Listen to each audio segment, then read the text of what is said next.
Bugün sizlerle Türk sinemasının en önemli yapıtlarından biri olan Susuz Yaz'ı derinlemesine inceleyeceğiz. 1963 yapımı bu film, sadece Türkiye'de değil, dünya sinemasında da büyük yankı uyandırdı ve Berlin Film Festivali'nde Altın Ayı ödülünü kazanan ilk Türk filmi oldu. Peki, Susuz Yaz neden bu kadar önemli? Sinema dilinden toplumsal mesajlarına kadar her yönüyle bu başyapıtı ele alalım.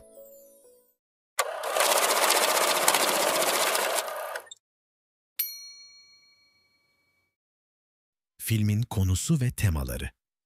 Susuz Yaz, Necati Cumalı'nın aynı adlı hikayesinden uyarlanmış ve Metin Erksan tarafından sinemaya aktarılmıştır.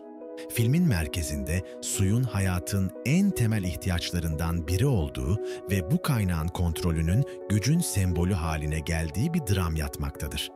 Filmin baş karakteri Hasan yani Erol Taş, köydeki su kaynağını sahiplenerek diğer köylülerin suya erişimini engeller. Bu noktada film, su ve mülkiyet meselesi üzerinden kapitalist sömürü, feodal yapı ve gücün yozlaşmasını anlatır. Hasan, bencil, gücünün farkında ve bunu acımasızca kullanan bir karakterdir. Karakterin suyu denetleme hırsı, güç, kontrol ve sömürü üzerinden ilerleyen bir hikayeyi beraberinde getirir. Hasan, kardeşi Osman'la yani Ulvi Doğanay'la bu konuda zıt düşerken, Osman vicdanının sesini dinler ve köylülere yardımcı olmak ister. Fakat olaylar Hasan'ın Osman'ı hapse göndermesine ve karısı Bahar'a yani Hülya Koçyiğit'e göz koymasına kadar ilerler. Film sadece ekonomik gücün istismarını değil, aynı zamanda kadınların ataerkil toplumdaki yerini de eleştirir. Bahar karakteri, erkeklerin düzeni üzerinde tahakküm kurduğu bir figür olarak büyük bir baskının altında ezilir. Ayrıca filmde suyun bir metafor olarak kullanılması, kıt kaynakların kontrol edilmesi ve bunun insanlar üzerindeki etkisi açısından da derin bir anlama sahiptir. Susuzluk ve susuzluğun getirdiği çatışma, toplumsal adaletsizliğin de bir simgesidir. Filmin sinematografisi ve Metin Erksan'ın rejisi. Metin Erksan, Susuz Yaz'da realist bir anlatım dili kullanıyor.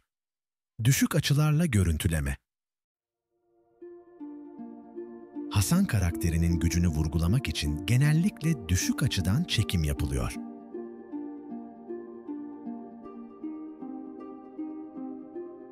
Doğal ışık ve sade mekan kullanımı.